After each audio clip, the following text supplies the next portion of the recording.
السلام علیکم ورحمۃ اللہ وبرکاتہ۔ درود شریف پڑھ دو بھائی۔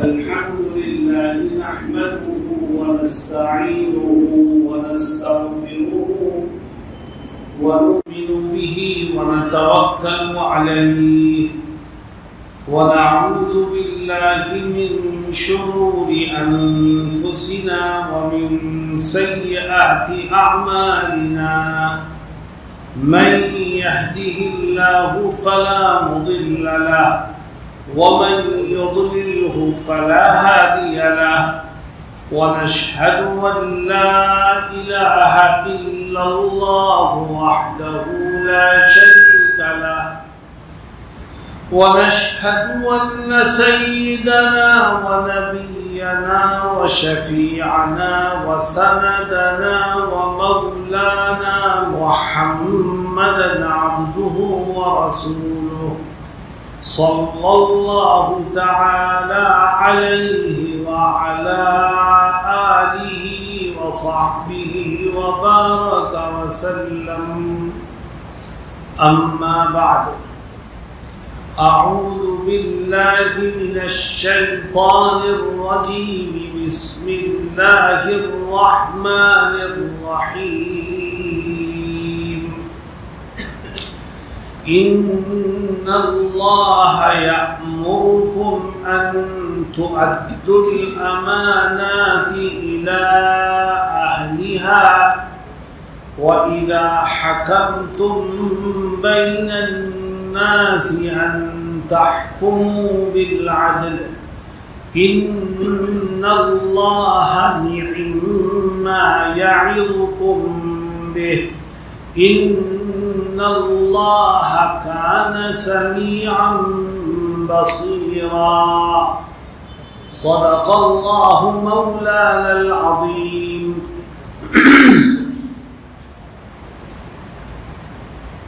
محترم بھائیوں، بزرگوں اور نوجوان ساتھیوں، آپ بیانات سنتے رہتے ہیں لیکن آج بیان نہیں ہوگا. آج آپ سے ایک گفتگو ہو. بتاؤ بھائی، گفتگو کرنے کو تیار ہو؟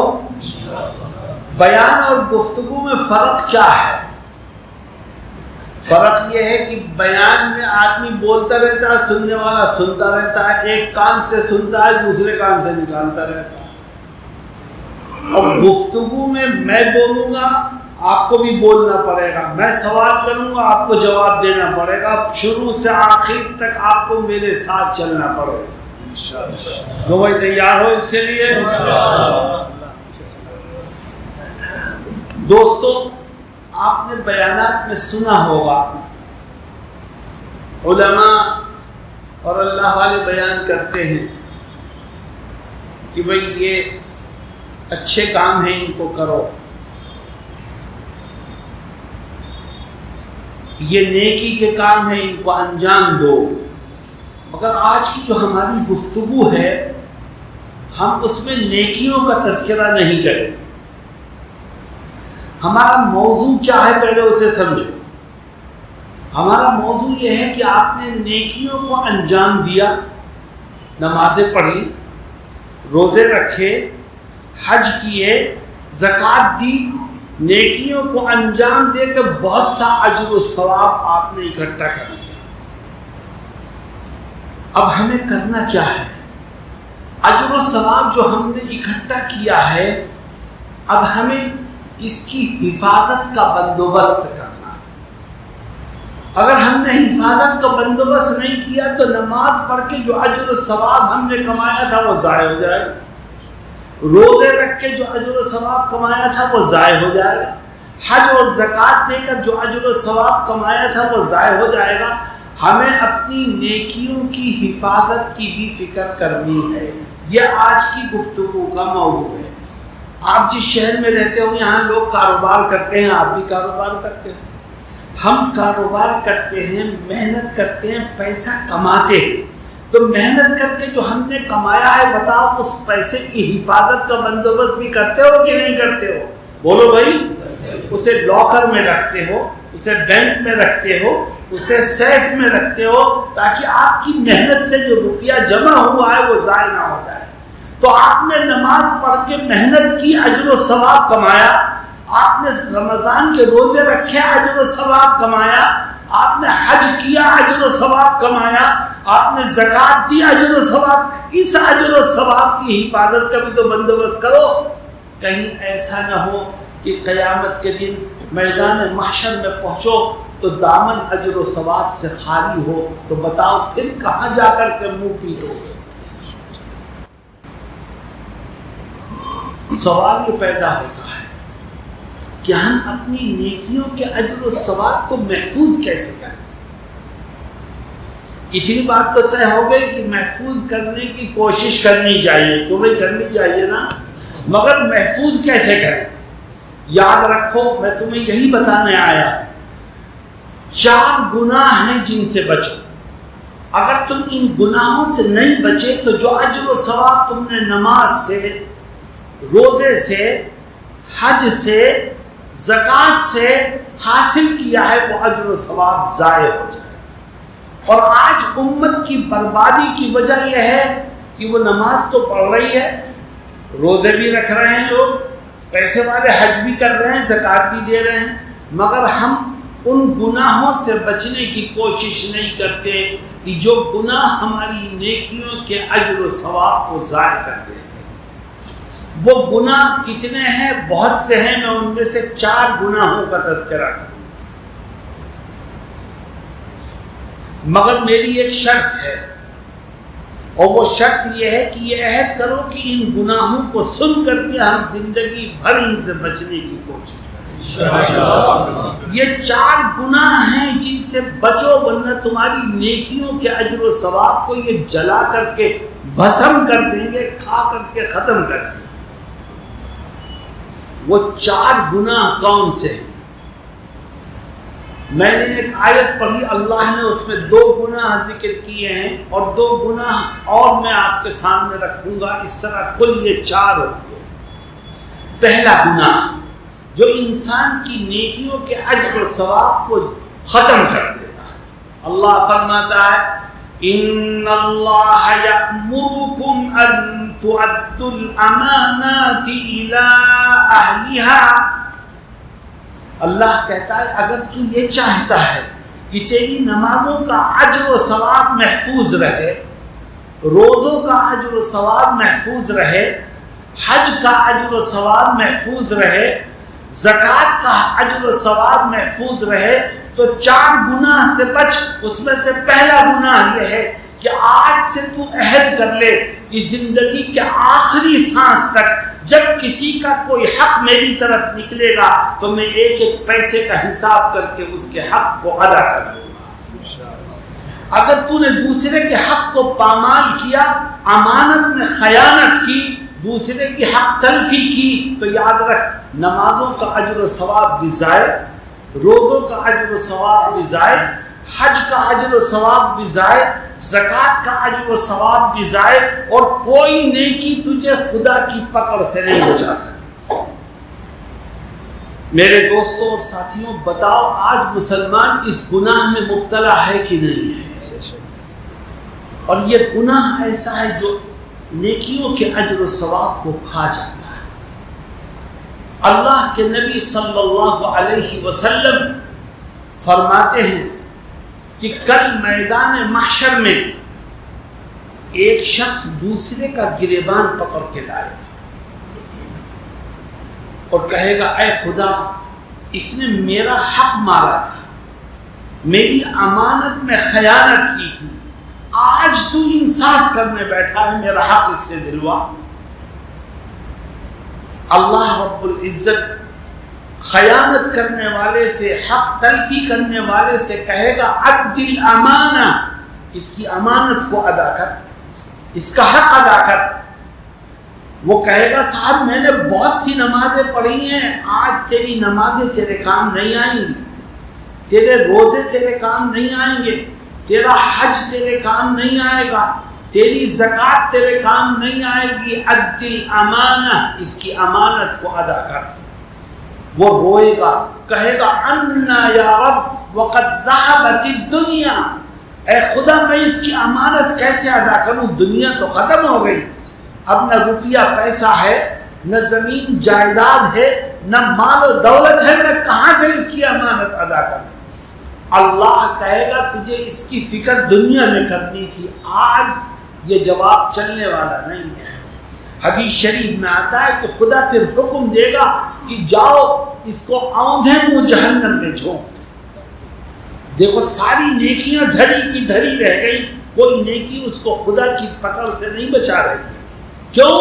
اس لیے کہ خیانت کرنے کی وجہ سے، ایک مسلمان کا حق مارنے کی وجہ سے نیکیوں کا اجر و ثواب ختم ہو گیا۔ حدیث شریف میں آتا ہے کہ جب فرشتے اس شخص کو جہنم میں ڈالیں گے، اس کے عذاب کا سلسلہ یہیں پر ختم نہیں ہوگا، آگے ہوگا کیا؟ آگے جہنم کے سب سے نچلے حصے میں اس کو وہ امانت پڑی ہوئی دکھائی دے گی جس میں وہ خیانت کر کے گیا ہے، جس حق کو مار کے گیا ہے۔ وہ خوش ہوگا کہ اللہ کہتا تھا کہ امانت کو ادا کر، امانت تو یہاں پڑی ہے، چلو میں اسے اٹھا کے خدا کی خدمت میں پیش کرتا ہوں، ہو سکتا ہے جہنم سے رہائی کی کوئی شکل نکل آئے۔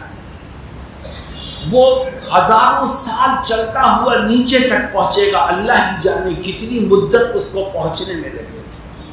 وہاں سے وہ امانت کو اٹھائے گا اور لے کر کے جہنم کے سرے کی طرف، دروازے کی طرف چلے گا۔ کتنے سال لگیں گے دروازے تک پہنچنے میں، اس کا علم بھی اللہ ہی کو۔ اور جب وہ بالکل کنارے پر ہوگا، جہنم سے نکلنے کے قریب ہوگا، اس کے دل میں خوشی کے جذبات ہوں گے، تو حدیث شریف میں آتا ہے کہ اچانک وہ امانت اس کے ہاتھ سے چھوٹ کر پھر وہیں جا پڑے گی جہاں پہلے پڑی۔ گویا خدا اس کو جہنم سے نکلنے کی سہولت دینے سے انکار فرما دے گا اور نکلنے سے اس کو محروم قرار دے دیا جائے۔ دیکھو یہ وہ گناہ ہے جو انسان کی نیکیوں کو کھا جاتا ہے۔ آج مسلمان اس گناہ میں مبتلا ہے، بھائی بھائی کا حق مار رہا ہے، بہن کھڑی دیکھتی رہ جاتی ہے اور بھائی لوگ باپ کی جائیداد کو تقسیم کر لیتے ہیں، بہنوں کو محروم کر دیتے ہیں، پارٹنر کو دھوکہ دے رہا ہے، جو حاکم اور حکمراں بنا ہوا ہے وہ اپنے ماتحتوں کے مال کو ہڑپ کر رہا ہے، اور دل سے یہ خوف نکل گیا ہے کہ خدا کا سامنا کر کیسے کرے۔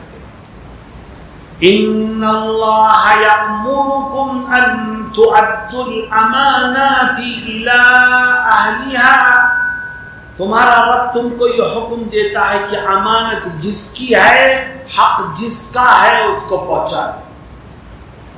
یہ ایسا گناہ ہے جو انسان کی نیکیوں کو جلا کر کے خاک کر دیتا ہے۔ اب ہم طے کریں کہ کسی کا 1 پیسہ نکلے گا یا 1 کروڑ نکلے گا، انشاءاللہ پہلی فرصت میں اس کے پیسے کو ادا کریں۔ آواز کیوں نہیں نکلتی؟ زور سے بولو۔ میں نے کہا تھا کہ میں بیان نہیں کروں گا، گفتگو کروں گا، تمہیں میرا ساتھ دینا پڑے گا۔ کیوں بھائی اس گناہ سے بچو گے؟ اور دیکھو فکر مت کرو، شیطان ہمیں اور آپ کو دھوکہ دیتا ہے، کہتا ہے کہ فلاں کا حق اگر دے دو گے تو جو بینک بیلنس تمہارا ہے وہ بڑھ جائے گا۔ شیطان ہمیں دھوکہ دیتا ہے، لیکن ہم نے دوسرے کا حق نکالا تو اب جو بچا ہے وہ ہمارا ہے اور حلال ہے، اور حلال میں اللہ برکت عطا فرماتا ہے، اس میں کبھی گھٹاؤ نہیں۔ اپنے ایمان کو مضبوط کرو اور طے کرو جب جس کا حق نکلے گا میں انشاءاللہ ادا کروں گا۔ اور سنو دوستو، سنو، آج کل ہمارے ملک میں حالات بڑے خراب ہو رہے ہیں اور ساری دنیا میں ہو رہے ہیں۔ حالات کے خراب ہونے کی بہت سی وجوہات ہیں، اس میں سے ایک وجہ یہ ہے کہ ہمارا اپنا کردار اور کیریکٹر بھی خراب ہو گیا ہے۔ اسلام یہ کہتا ہے کہ امانت امانت ہے، حق حق ہے، چاہے ہندو کا ہو چاہے مسلمان کا ہو، چاہے سکھ کا ہو چاہے عیسائی کا ہو۔ ایک مسلمان کے لیے کسی طور پر جائز نہیں ہے کہ وہ کسی دوسرے انسان کا حق مارے اور اس کو ادا کرنے میں کوتاہی کرے۔ میں آپ سے ایک سوال کرتا ہوں، میرے سوال کا غور سے سمجھ کر کے جواب دینا۔ اگر ہم میں سے کوئی کسی ہندو کا حق مارے گا تو بتاؤ وہ ہندو اسلام سے قریب ہوگا کہ دور ہوگا؟ ہم سے محبت کرے گا کہ نفرت کرے گا؟ اسلام کہتا ہے کہ نہیں، ہندو کا حق ہے وہ بھی ادا کر۔ جب تو اس کا حق ادا کرے گا تو اس کے دل میں تیری محبت پیدا ہوگی۔ جب تو اس کا حق ادا کرے گا تو وہ اسلام کے قریب ہوگا، اور اللہ دشمنوں کو دوست بنانے کی طاقت رکھتا ہے، مگر تو ہر ایک کا حق ادا کر کے دکھا۔ میں آپ کو ایک مثال پیش کرتا ہوں۔ یہ آیت جو میں نے پڑھی ہے اس کے نازل ہونے کا ایک عجیب و غریب واقعہ ذکر کیا گیا ہے۔ نبی کریم صلی اللہ علیہ وسلم مکہ المکرمہ میں تھے ہجرت سے پہلے، تو مکے میں ایک کافر شخص تھے جن کا نام تھا عثمان ابن طلحہ۔ ان کے پاس کعبۃ اللہ کی چابی رہتی تھی، وہ ہفتے میں ایک دن کعبۃ اللہ کو کھولتے، اور کفار مکہ کعبۃ اللہ کے اندر جا کے بت پرستی کیا کرتے تھے۔ 360 بت انہوں نے اندر رکھ رکھے۔ ایک دن عثمان ابن طلحہ نے کعبۃ اللہ کا دروازہ کھولا تو اندر جانے والوں کی لائن میں محمد صلی اللہ علیہ وسلم بھی لگ گئے کہ میں بھی اللہ کے گھر کا دیدار کروں گا۔ آپ جب دروازے پر پہنچے تو عثمان ابن طلحہ نے آپ کو پیچھے دھکا دیا، کہا محمد آپ نہیں داخل ہو سکتے صلی اللہ علیہ وسلم۔ آپ بڑی وقار اور متانت کے ساتھ پیچھے آ گئے، اور پیچھے آ کے آپ نے عثمان کو کہا، عثمان آج تم نے مجھے کعبۃ اللہ میں داخل ہونے سے روک دیا ہے، سنو ان قریب ایسا دن آئے گا کہ اللہ مکے کو میرے ہاتھ پر فتح کرے گا، اور یہ چابی جو تمہارے ہاتھ میں ہے وہ میرے ہاتھ میں ہے، اور میں جس کو چاہوں گا جانے دوں گا اور جس کو چاہوں گا روک دوں گا۔ عثمان کے چہرہ سرخ ہو گیا۔ عثمان کافر تھے اس وقت تک، لیکن چہرہ سرخ ہو گیا، فکر مند ہو گئے۔ لوگوں نے پوچھا عثمان تم فکر مند کیوں ہو؟ کہنے لگے کہ محمد صلی اللہ علیہ وسلم نے یہ کہا ہے کہ ایک دن ہم غالب ہوں گے اور کعبے کی چابی میرے ہاتھ میں ہوگی۔ اور دوستو سنو، دیکھو عثمان کہتے ہیں کہ دوستو سنو، میں نے محمد کا بچپن بھی دیکھا ہے، میں نے محمد کی جوانی بھی دیکھی ہے، اور میں گواہی دیتا ہوں کہ محمد کی زبان سے جو نکلتا ہے وہ پورا ہو کر کے رہتا ہے۔ عثمان پریشان ہے۔ کچھ دن گزرے، ہجرت کا حکم آ گیا، نبی کریم علیہ السلام مدینہ المنورہ پہنچے۔ چند سال گزرے، اللہ نے حکم دیا کہ اے نبی آپ جائیے، جس مکے سے آپ کو مجبور ہو کے نکلنا پڑا تھا، ہم اس مکے کو آپ کے ہاتھوں پر فتح کریں۔ آپ صحابہ کرام کے لشکر جرار کو لے کے 10,000 صحابہ کرام کے لشکر کو لے کے مکے کی طرف آئے۔ مکے والوں میں طاقت نہیں تھی کہ آپ کا اور آپ کے صحابہ کا مقابلہ کر سکیں، چنانچہ مکہ فتح ہو گیا بغیر کسی لڑائی کے۔ فتح ہونے کے بعد آپ سب سے پہلے حرم میں تشریف لے گئے۔ آپ کی نظر کعبۃ اللہ پر پڑی، دروازہ بند تھا، تالا لگا ہوا تھا۔ آپ نے صحابہ سے کہا کہ کعبے کا دروازہ کھولو۔ لوگ آگے بڑھے اور آگے کہا حضور اس میں تالا لگا ہوا ہے۔ آپ نے فرمایا اس کی چابی عثمان ابن طلحہ کے پاس ہوگی، جاؤ ان سے لے کے آؤ۔ عثمان ابن طلحہ ابھی کافر تھے، مسلمان نہیں ہوئے تھے۔ صحابہ نے گھیرا عثمان کو کہ چابی دے۔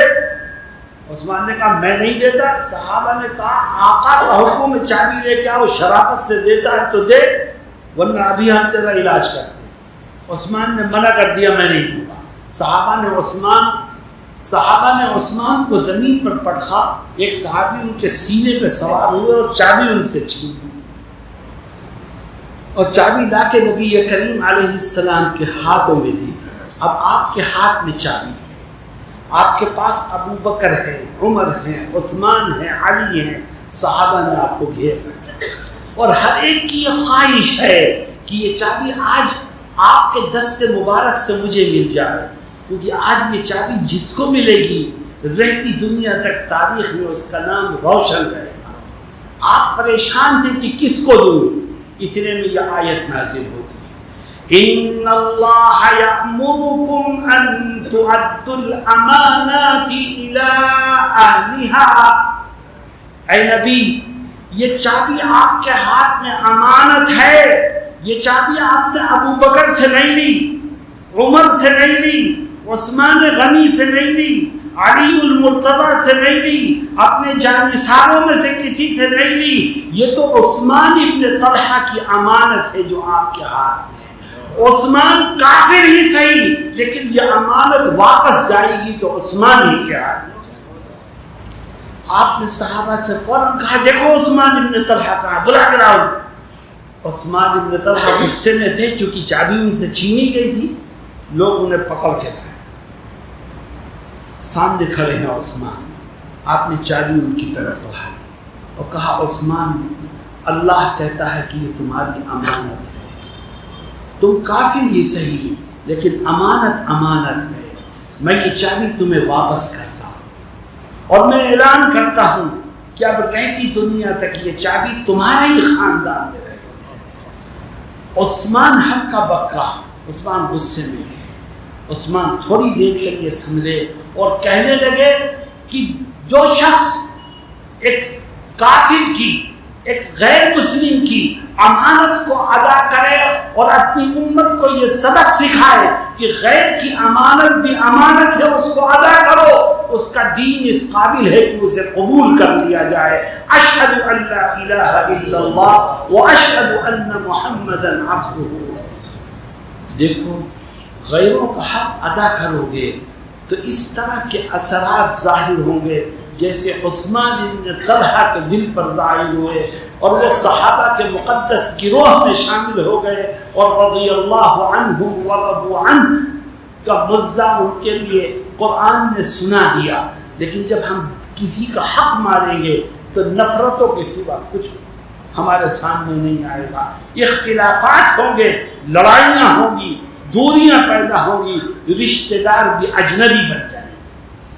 میرے دوستوں، اگر یہ چاہتے ہو کہ تمہاری نیکیوں کا اجر و ثواب محفوظ رہے تو آج سے طے کر لو کہ جب بھی کسی کا حق نکلے گا تو ہم اس کو پہلی فرصت میں ادا کریں۔ دوسرا گناہ جو انسان کی نیکیوں کے اجر و ثواب کو کھا جاتا ہے، وہ کون سا گناہ ہے؟ غور کرو مسلمانوں، پڑھے لکھے لوگ ہو آپ، دیکھو دوسرے گناہ کو۔ اللہ کہتا ہے وَإِذَا حَكَمْتُمْ بَيْنَ النَّاسِ أَن تَحْكُمُوا بِالْعَدْلِ۔ اللہ کہتا ہے دو آدمیوں میں جھگڑا ہوا اور تم ان دونوں کے درمیان فیصلہ کرنے کے لیے بیٹھا ہے، تو خدا کیا کہتا ہے کہ فیصلہ کرتے وقت یہ مت دیکھنا کہ کون اپنا ہے کون پرایا ہے، فیصلہ کرتے وقت یہ مت دیکھنا کہ کون مالدار ہے کون غریب ہے، فیصلہ کرتے وقت یہ مت دیکھنا کہ کون طاقتور ہے کون کمزور ہے، بلکہ فیصلہ کرتے وقت عدل و انصاف کے تقاضے کو پورا کرنا، تو خدا تیری نیکیوں کے اجر و ثواب کو محفوظ کرے۔ اور اگر تو نے فیصلہ کرتے وقت یہ دیکھا کہ کس کا ساتھ دینے میں مجھے فائدہ ہوگا اور کس کی مخالفت میں مجھے نقصان ہوگا، تو یاد رکھ اس طرح کا فیصلہ کرنے کا بھیانک انجام یہ ہوگا کہ تیری نیکیوں کا اجر و ثواب ضائع ہو جائے۔ مسلمانوں، ہم یہ سمجھتے ہیں کہ نماز پڑھنا دینداری ہے، نماز روزہ حج زکوٰۃ یہ تو دینداری ہے ہی، لیکن فیصلہ کرتے وقت عدل و انصاف کی بات کرنا یہ بھی دینداری کا سب سے اعلیٰ مرتبہ۔ اللہ رب العزت قرآن کریم میں کیا کہتا ہے؟ یا ایھا الذین آمنوا کونوا قوامین شہداء للہ بالقسط ولو على أنفسكم أو الوالدين والأقربين إن يكن غنيا أو فقيرا فالله أولى بهما. اے ایمان والو، تم اللہ کی طرف سے گواہ ہو اس زمین پر، اس لیے جب فیصلہ کرو تو عدل و انصاف کا فیصلہ کرنا. اور آگے کیا کہتا ہے کہ خواہ وہ عدل و انصاف کا فیصلہ تمہارے لیے نقصان دہ ہو، تمہارے ماں باپ کے لیے نقصان دہ ہو، کسی امیر اور کسی غریب کے لیے نقصان دہ ہو، کسی کی پرواہ مت کرو. اللہ زیادہ حقدار ہے کہ اس کی پرواہ کرتے ہوئے صحیح فیصلہ کرو. مسلمانوں بتاؤ، آج ہم خدا کے اس حکم پر عمل کرتے ہیں یا نہیں کرتے؟ اگر ہم اس حکم پر عمل کرنے لگے تو خاندانوں سے جھگڑے ختم ہو جائیں گے، اختلافات اپنی موت مر جائیں گے اور پیار و محبت عام ہو جائے گی. آج سے طے کرو کہ جب بھی میں کہوں گا انصاف کی بات، جب فیصلہ کروں گا انصاف کا فیصلہ. اگر تم نے انصاف کی بات کو مضبوطی سے تھام لیا تو اس کی برکت سے خدا تمہاری نیکیوں کے اجر و ثواب کو محفوظ کر دے گا اور کل قیامت کے دن تم اس سے فیضیاب ہو گے انشاءاللہ. تیسرا وہ گناہ جو انسان کی نیکیوں کو ضائع کر دیتا ہے، اجر و ثواب کو جلا کر کے بھسم کر دیتا ہے. وہ تیسرا گناہ کیا ہے؟ آج امت اس میں سب سے زیادہ مبتلا ہے. وہ تیسرا گناہ میں آپ کے سامنے رکھتا ہوں اس شرط کے ساتھ، پھر میں اپنی شرط کو دہراتا ہوں کہ سن کر کے آج ہی سے اس پر عمل شروع کرو. میرے دوستوں اور ساتھیوں، آج سے یہ طے کرو کہ انشاءاللہ زندگی کے آخری سانس تک اپنے خونی رشتوں کا احترام کریں گے اور رشتہ داروں سے صلہ رحمی کر کے اپنے تعلقات کو ہمیشہ قائم رکھیں گے.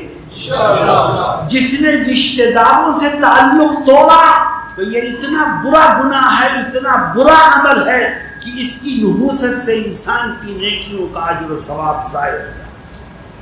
آج میں آپ سے پوچھتا ہوں کہ بھائی بھائی سے نفرت کر رہا ہے کہ نہیں کر رہا؟ رشتہ داریاں ٹوٹ رہی ہیں کہ نہیں ٹوٹ رہی؟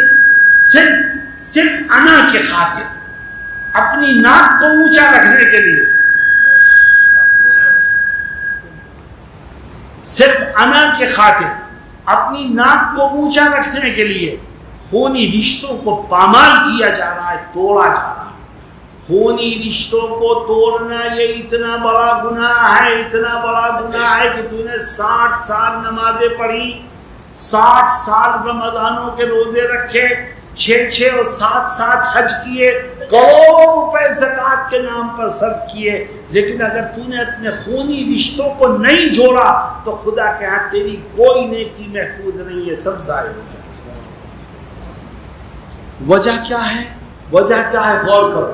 وجہ یہ ہے کہ میں تم سے سوال کرتا ہوں کہ یہ جو بلڈ ریلیشن ہے، خونی رشتے ہیں، بتاؤ یہ کس نے بنائے؟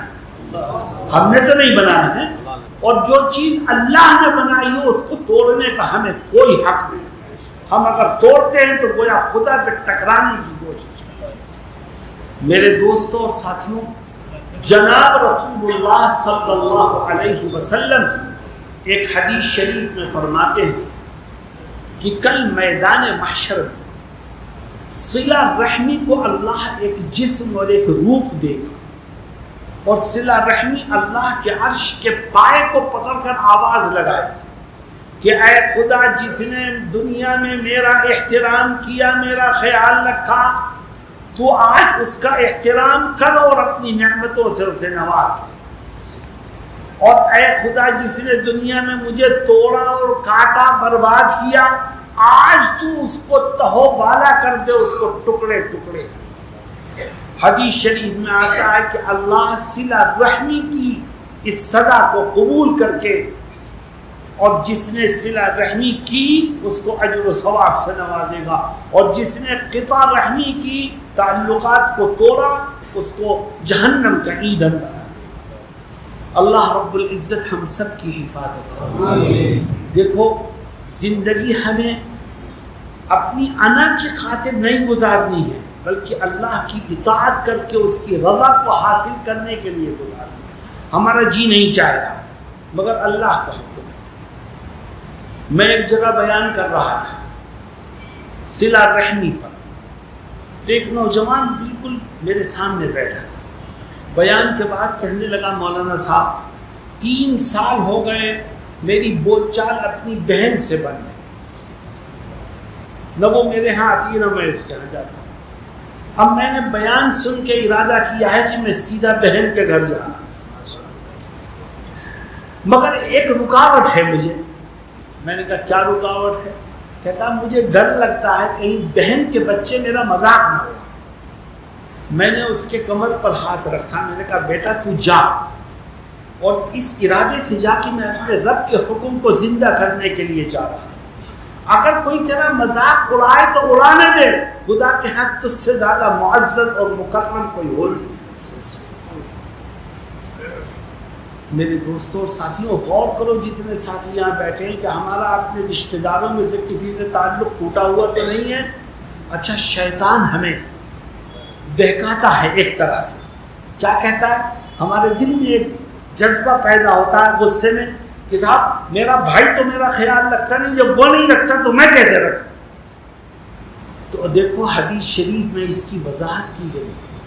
کسی آدمی کے 4 بھائی ہیں، آپ پوچھیں اس سے کہ بھائی تمہارا اپنے بھائیوں میں تعلق کیسا ہے، تو وہ کہتا ہے 2-3 سے تو میرا بہت اچھا تعلق ہے، کیونکہ وہ میرے ہاں آتے ہیں، میں ان کے ہاں جاتا ہوں، وہ میرے دکھ درد میں شریک ہوتے ہیں، میں ان کے دکھ درد میں شریک ہوتا ہوں. لیکن ایک بھائی ہے جو نہ میرے ہاں آتا ہے نہ میں اس کے ہاں جاتا ہوں، جب وہ مجھے پوچھتا ہے نہ میں اسے پوچھتا ہوں.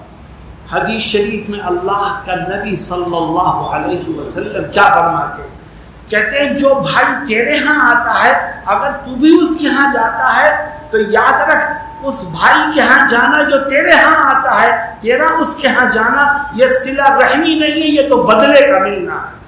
صلہ رحمی تو یہ ہے کہ جو بھائی تیرے ہاں نہیں آتا تو اس کے ہاں بھی جا، جو تجھ سے نہیں ملتا تو اس سے بھی مل، جو تیری مدد نہیں کرتا تو اس کی بھی مدد کر. کیوں؟ میرے رب کا حکم. وہ نہیں ملتا خدا کے ہاں اس کی پکڑ ہوگی، وہ تیرے ہاں نہیں آتا خدا کے ہاں وہ جواب دہ ہوگا، وہ تیرے دکھ درد میں شریک نہیں ہوتا خدا اس سے پوچھے گا.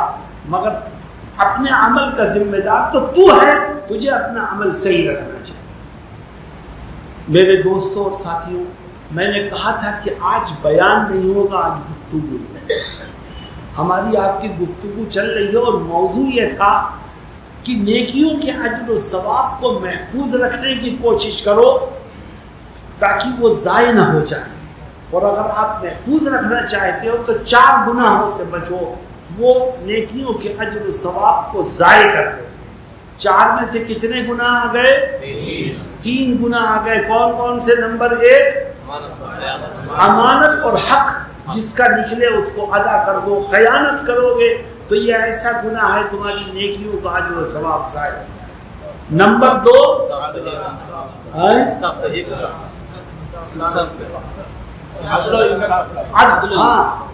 فیصلہ کرتے وقت عدل و انصاف کے تقاضے کو پورا کرنا. فیصلہ کرتے وقت یہ مت دیکھو کہ کون اپنا ہے کون پرایا ہے.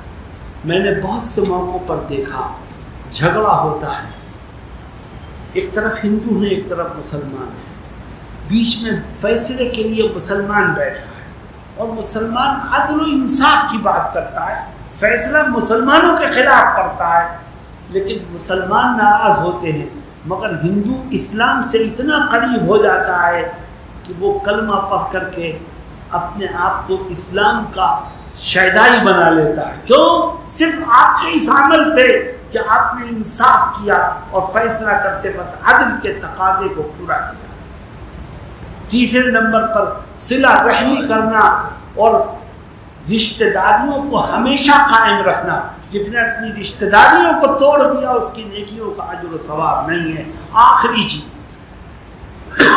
میرے دوستوں اور ساتھیوں، اگر یہ چاہتے ہو کہ آپ کی نیکیوں کا اجر و ثواب نماز کا، روزے کا، حج کا، زکوٰۃ کا محفوظ رہے، تو ایک چوتھا کام بھی کرو، اور وہ چوتھا کام یہ ہے کہ آپ سے طے کر لو کہ زندگی کے آخری سانس تک اپنی زبان سے، اپنے عمل سے کبھی اپنے ماں باپ کے دلوں کو ٹھیس نہیں پہنچائے۔ جس کے ساتھ ماں باپ کی دعائیں ہوں گی اللہ اس کی نیکیوں کے اجر و ثواب کو محفوظ کرے، اور جس کا دامن ماں باپ کی دعاؤں سے خالی ہوگا، یاد رکھو خدا کے ہاں اس کی کوئی نیکی اس کے کام نہیں آئے گی۔ اللہ کے ہاں ماں باپ کی بددعا اور ماں باپ کی آہیں انسان کے لیے بربادی کا ذریعہ بنتی ہیں۔ آج ہم میں سے بہت سے لوگ ایسے ہیں جو نماز بھی پڑھتے ہیں، روزہ بھی رکھتے ہیں، حاجی بھی ہیں، زکوٰۃ بھی دیتے ہیں، لیکن ان کی بول چال نہ تو باپ سے صحیح انداز سے ہے، اور ماں کو تو انسان پاؤں کی جوتی کی گرد سمجھ لے۔ اللہ رب العزت نے قرآن کریم میں دونوں کے ساتھ حسن سلوک کا حکم دیا ہے، اور ماں کے حق کو بڑھا کر کے بیان کیا، کیونکہ جوان بیٹا باپ سے کچھ دبتا ہے مگر ماں کی حیثیت اس کی نظروں میں کچھ نہیں ہوتی۔ اللہ کہتا ہے باپ سے زیادہ ماں کا حق ہے۔ اے خدا کون سا ماں کا حق ہے؟ فرماتا ہے وَوَصَّيْنَا الْإِنسَانَ بِوَالِدَيْهِ حَمَلَتْهُ أُمُّهُ وَهْنًا عَلَى وَهْنٍ وَفِصَالُهُ فِي عَامَيْنِ أَنِ اشْكُرْ لِي وَلِوَالِدَيْكَ إِلَيَّ الْمَصِيرُ۔ اللہ کہتا ہے میں نے انسانوں کو ماں باپ کے ساتھ، دونوں کے ساتھ اچھا سلوک کرنے کا حکم دیا ہے، لیکن ماں کے دو احسانات آگے ذکر کرتا ہے۔ فرماتا ہے اپنی ماں کا زیادہ خیال رکھنا۔ اے خدا کیوں؟ فرمایا یہ تیرا بوجھ اٹھائی پھرتی تھی، اور ایک دن، 2 دن، 3 دن اس نے تیرا بوجھ نہیں اٹھایا، تیرا بوجھ اس نے کل 9 مہینے اٹھایا۔ اس کو اٹھنے میں تکلیف، اس کو بیٹھنے میں تکلیف، اس کو کروٹ لینے میں تکلیف، اس کو کھانے اور پینے میں تکلیف، لیکن تیرا بوجھ اٹھائی پھرتی ہے۔ اور پھر تجھے تیرے جنم دینے کا جب ٹائم آیا تو ہزار قسم کے درد اس نے جھیلے اور تجھے جنم دیا، اور تجھے جنم دے کے چھوڑا نہیں، تیری ایک آہ پر پوری رات بیٹھ کر کے گزار دیتی، تیری نیند سوتی تھی، تیری نیند اٹھتی تھی۔ آج تو جوان ہو کے اس ماں کو ٹھوکر مارے گا تو بتا خدا کی رحمت کے دروازے کیسے۔ وَفِصَالُهُ فِي عَامَيْنِ، اور آگے فرماتا ہے خدا یہی وہ ماں ہے جس نے اپنی چھاتی سے لگا کر تجھے 2 سال اپنا خون جگر پلایا۔ تو اگر اس ماں کے احسان کو نہیں سمجھے گا تو یاد رکھ تو اپنے رب کے احسان کو بھی سمجھنے کے قابل نہیں رہ جائے گا۔ نبی کریم صلی اللہ علیہ وسلم نے ایک حدیث شریف میں فرمایا جب میری امت میں 15 خرابیاں عام ہو جائیں گی تو زلزلے آئیں گے۔ بتاؤ آج زلزلے آ رہے ہیں کہ نہیں آ رہے ہیں؟ طوفان آئیں گے، سیلاب آئیں گے، آج بربادیاں ہر طرف سے۔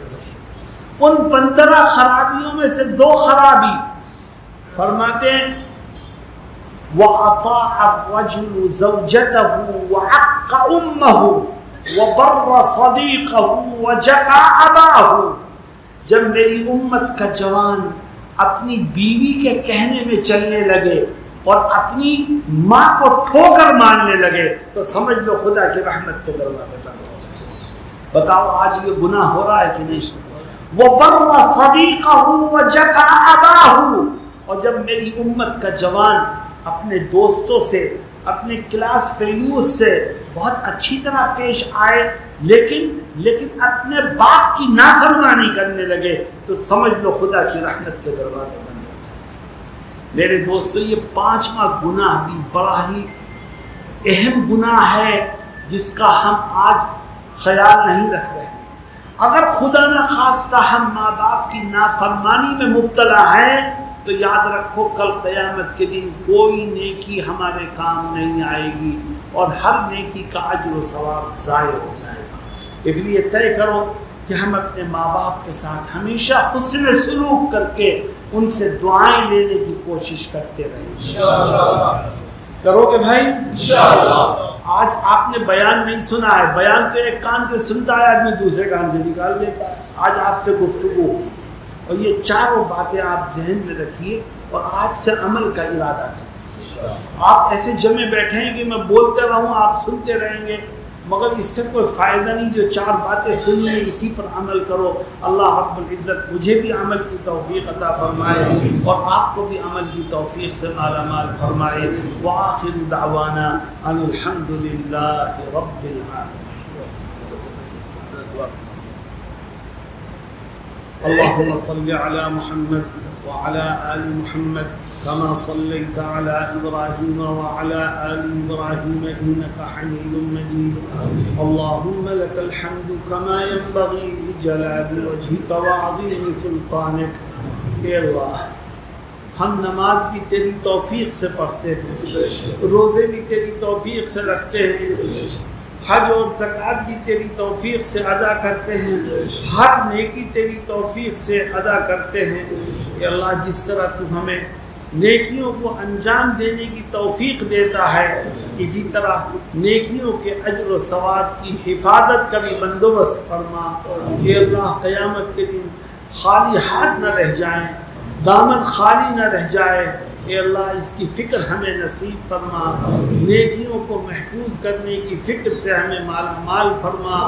اے اللہ اگر کسی کا حق اور امانت ہماری طرف نکلے تو ہمیں توفیق عطا فرما کہ ہم پہلی فرصت میں اس کو ادا کر دیں. اے اللہ تو ہمیں امانت کو ادا کرنے والا بنا دے، حق تلفی کے گناہ کی نفرت ہمارے دلوں میں بٹھا دے. اے اللہ ہمیں فیصلے کے وقت عدل و انصاف کے تقاضوں کو پورا کرنے کی توفیق عطا فرما. ناانصافی سے بچنے میں تو ہماری مدد اور نصرت فرما. اے اللہ ہمیں اپنے رشتہ داروں کے ساتھ صلہ رحمی کی توفیق عطا فرما، حسن سلوک کی توفیق عطا فرما، خونی رشتوں کو جوڑے رکھنے کی توفیق عطا فرما، خونی رشتوں کو توڑنے کے جرم سے بچنے میں تو ہماری مدد فرما. اے اللہ ہمیں اپنے ماں باپ کے ساتھ حسن سلوک کی توفیق عطا فرما، ان کی فرما برداری کی توفیق عطا فرما، ان کی دعائیں لینے کی توفیق عطا فرما اور ان کا دل دکھانے سے بچنے میں تو ہماری مدد فرما. کہ اللہ ہم تیرے بندے ہیں، ہم انسان ہیں، ہم سے گناہ ہوئے ہیں. اے اللہ ہم سچے دل سے توبہ کرتے ہیں. کہ اللہ تو ہمارے آج تک کے گناہوں کو معاف فرما، چھوٹے گناہوں کو بھی معاف فرما، بڑے گناہوں کو بھی معاف فرما، جان بوجھ کر جو کیے ہیں ان کو بھی معاف فرما، انجانے والے گناہوں کو بھی معاف فرما. کہ اللہ تو بڑا رحیم ہے، تو بڑا کریم ہے، تو بڑا معاف کرنے والا ہے. کہ اللہ ہم سچے دل سے توبہ کرتے ہیں تو ہماری توبہ کو قبول فرما، گناہوں کو معاف فرما اور جو باتیں ہم نے سنی ہیں ان پر عمل کی راہ کو آسان فرما. کہ اللہ ہماری تمام دعاؤں کو نبی کریم صلی اللہ علیہ وسلم کے صدقے اور طفیل میں شرف قبولیت سے مالا مال فرما. سبحان ربک رب العزت عما یصفون وسلام علی المرسلین والحمد للہ. بھائی میں سلام کرتا ہوں، آپ جواب دیجئے گا، مسافے کی کوشش مت کیجیے. السلام علیکم ورحمۃ اللہ وبرکاتہ.